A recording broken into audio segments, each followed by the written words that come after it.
Looy kaayong akong mga pananim. So hindi lang akong pananim guys, pati ang among neighbor nagka-problema na sila. So we are so sad. Pero ikatawa lang nato guys, no. Sa gunsaon. Una jud tay mahimo, alangan mo hilak taan eh. Nga naano na hitabo na. Kaluoy. So may nalanggan na atong sibuyas kay dagko na siya. So di nakurat ang atong sibuyas guys. Survive na yan sila. Oh, so ito yung ating patatas. Ayan, patatas natin to. So okay lang ang patatas, survive siya. Walang problema ang patatas, my love. So okay kayong patatas na itong gitanom. Oh, ano siya. Update sa ating patatas. Tapos sibuyas doon. Yan. So ito yung ano natin, ito yung halo na siya.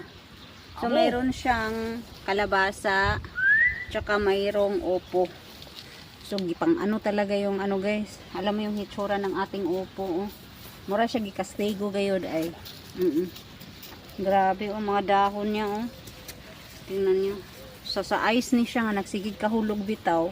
Yung mga nasira ang yung mga dahon. Let's look at that ang aking beans.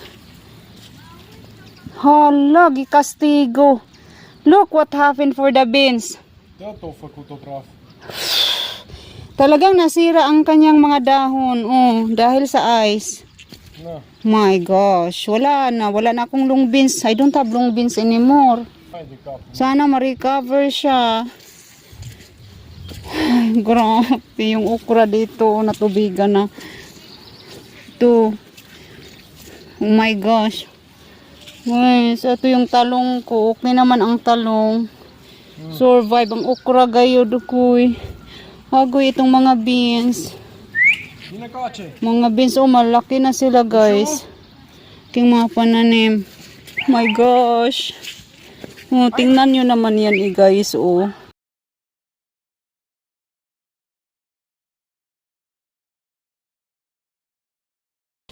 Hala, soya beans to dito guys. Ito walang problema kasi survive iyan. Naot yan guys, or chickpeas. Ito yung mazri ko, survive ito. Yan mga beans.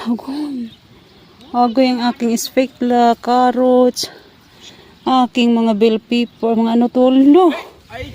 Ito yung upo, mga zucchini, mga squash. Grabe. Yan itsura. Kaluoy. Sana maging okay pa ito. My goodness. Kaluoy sa akong mapananom inday dudong. Muna niyang itsura. Kahit nga ang aking anong urid bits, gikastigo in tawon. Carrots.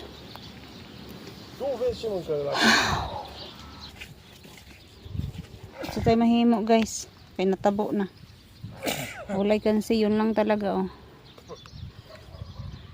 Sana maka-recover siya. Yun lang po. So itong kamote natin oh. May alugbati ito dito. So ito yung kamatis namin sa greenhouse. Update ko na lang din. Tapos may mani tayo dito. Ito yung broccoli, cauliflower. Ito yung sibuyas. Naka-harvest na ako ng sibuyas. Tapos yan. Yung harvest kong sibuyas na yan. Oh. Okay.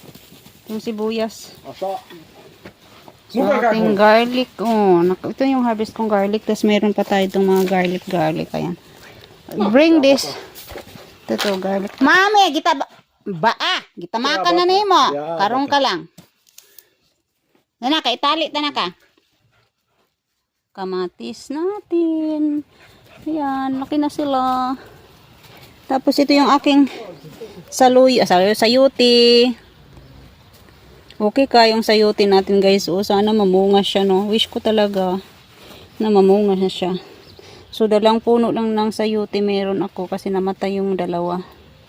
Ito, mga ano to siya. cucumber na pahaba. Sana pahaba nga, hindi tayo mabudol. Kasi dati bumili din ako pahaba daw. Pero nung nagbunga na is, ay nako, maliit lang pala. So, ito yung kamatis na black man daw to guys. So, we gonna wait until when. So excited. Tanggalan natin ng ano. Mga. So, may ampalaya ako dito anyway. Ito yung ampalaya natin. Ay, napakan to ng aso! Tara, tara! So guys, di ko mapunto kaya akong aso si Aw kaayo. So dito may pananim din ako dito. Cabbage, mga broccoli, cauliflower. So ano siya kurat guys. Kay survive man eh. Anong problema? So ang kini, amo ni ang kill. Anong tawag sa ano? Kinchay siguro ang kill. Ambot ay. Ayan. Tapos ito may kuha tag strawberry be. Ito may bunga. Kain tayo. Tamak-tamakan oy. Lá, você calça piste tu. Bravo.